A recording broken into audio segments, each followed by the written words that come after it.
Hi folks, today I wanted to share an interesting day of international flying. With the help of a friend from Copa, I was able to get access to an N-registered SR-22 in Germany, and we took this plane to a few interesting airports in Belgium and Holland. So join me in the cockpit so you can see for yourself. And be sure to watch to the end so you can see my debrief and conclusions from the day.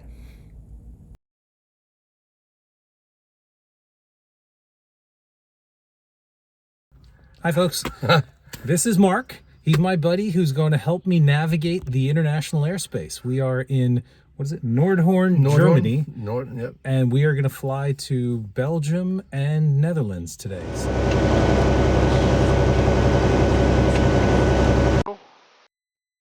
You hear that? Oh, good. Yeah, very good. All right, so we are all set. Bluetooth recording mode is enabled, means that camera is talking to the comm panel. So I need to be careful with all my words now, I guess. Don't say anything that the FAA might not like. Exactly. Yeah. And you can go into the middle, to the right path, so in between the hangars. In between the hangars, okay. Yeah. All right. Because you see at the end, you see a paveway, and that's where we have to enter. All right. We are taxiing through the grass. Also something I don't do on a regular basis. Our starting point was in Lingen Airport in Nordhorn, Germany. This is a very small airport with a paved runway but grass taxiways. I've never seen an airport configuration like this, but Mark tells me it's not that unusual in Europe. Before we took off, we needed to stop for fuel at the self-serve fuel farm, which is usually no big deal. But on this day, we had a little surprise waiting for us. We have to do a little last-minute repair on the fuel pump. Yeah, exactly, yeah. Nothing major, though. Yeah. So the grounding cable is broken off, so we got to fix that really quick so we can fuel, and then we can get out of here.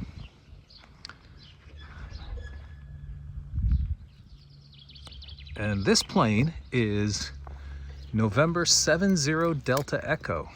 Interesting fun fact, this is a US registered plane here in Germany, and because it's a US registered plane, I can legally fly it. But the control tower doesn't speak English, so that's where Mark comes in. He handles the radio calls in German. I handle the whole. Yeah, go ahead. All right, here we go. 40 Kilo Papa war das Abschluss Nummer 8. Danke. Doors closed, yep, thanks. All right, TJ, here we go. All right.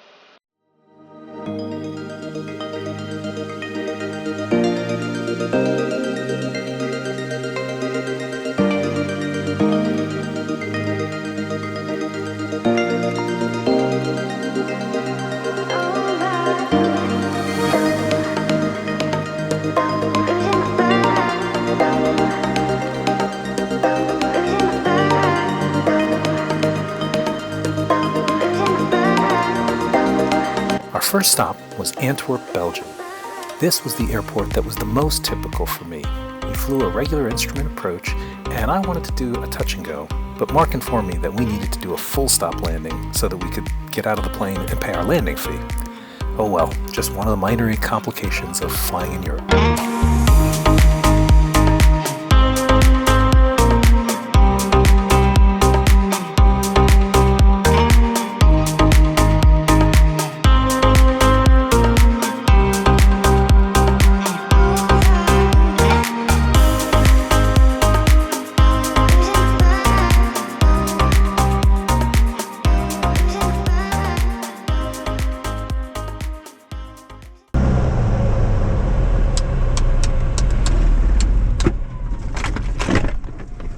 All right, we are here.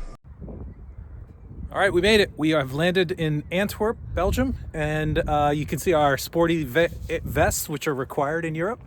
And we just came in on that runway right there. Okay, we're about to leave now. We are leaving from Antwerp, Belgium, and we are going to Middelburg, Zeeland, Netherlands. Cool thing, this is a grass field, so this is going to be my first grass strip landing. In a Cirrus, that is. Alright, I'm ready to call. You ready? Yep, sure. Antwerp Tower. Cirrus November 70 Delta Echo, ready for departure, runway 29er.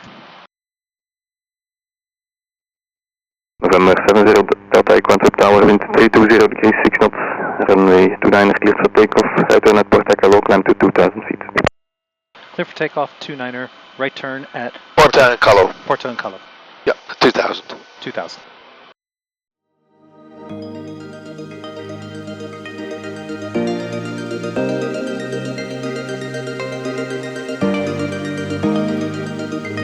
Alright, here we go. Yep.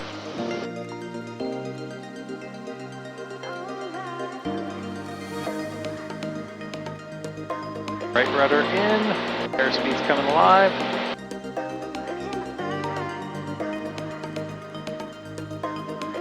Bird there. 77 rotate. Alright. 90 knots. Positive rate of climb. I think we're clear of obstacles. This airport's right at the city limit. Yes. So And they had a couple of times that people had engine failures that there's literally, you can't do anything. Huh.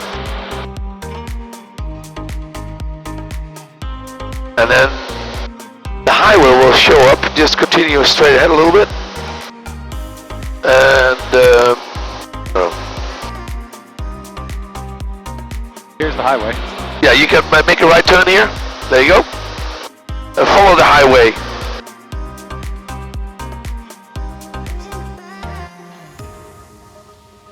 600 feet, caps available. And then preferably you keep the highway, yeah, you can keep the highway to your right hand side. If you follow the highway, it makes a turn. You see a roof with blue and grayish. Yes. Because they're renewing that. That was used to be green. That's the color. And then we're going to have a heading of probably You want me to stay on 300. 2,000 max. stay on the left side of the highway or go? Yeah, that's fine. Follow the river though. Yeah. And then keep the building to the right hand side then. And enjoy Antwerp. Yeah, look at this. Beautiful.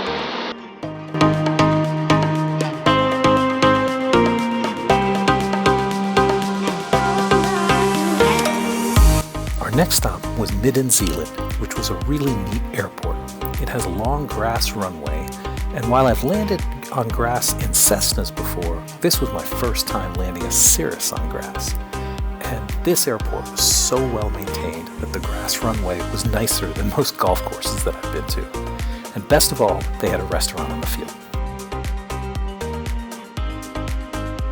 The field from the north over the water, basically. Yep. And New Zealand is very famous for.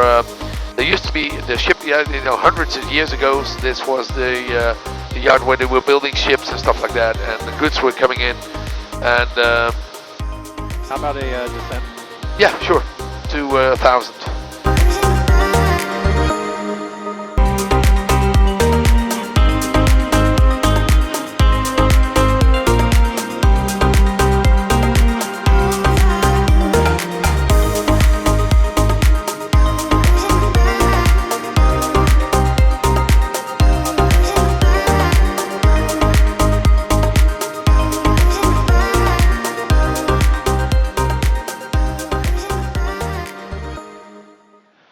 After lunch, we are full of energy and ready to go.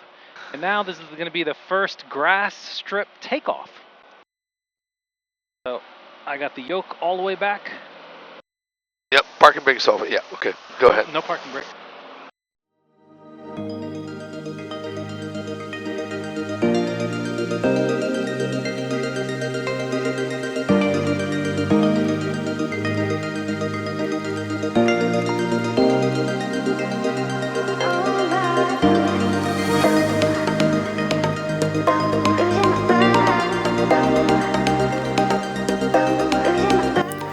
Our next stop was Lelystad, which is another unique airport.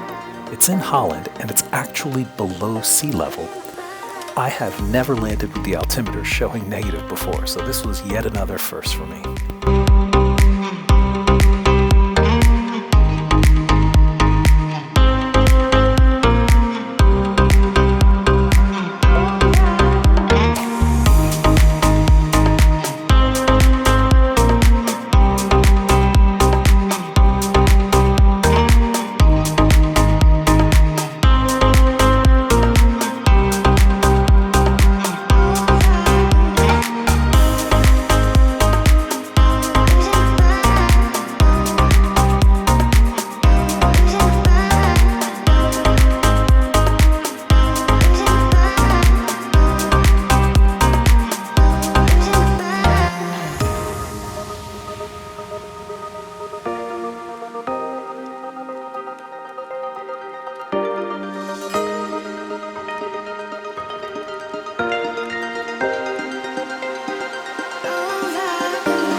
what a day. After 4 flights and 3 countries, it was time to head back to base.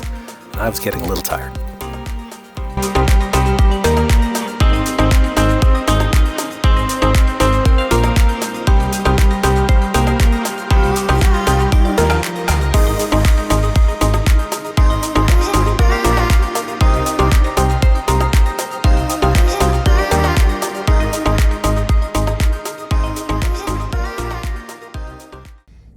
So what did I learn from this day?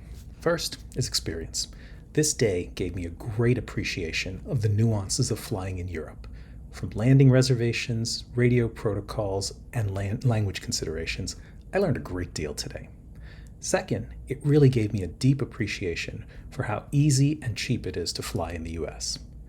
Third, and most importantly, it showed me what an amazing community of pilots there are around the world. The entire time I was there, I felt a real sense of camaraderie and support. Can't wait to do some more international flying somewhere, just not sure where yet. If you have any suggestions, leave them in the comments below.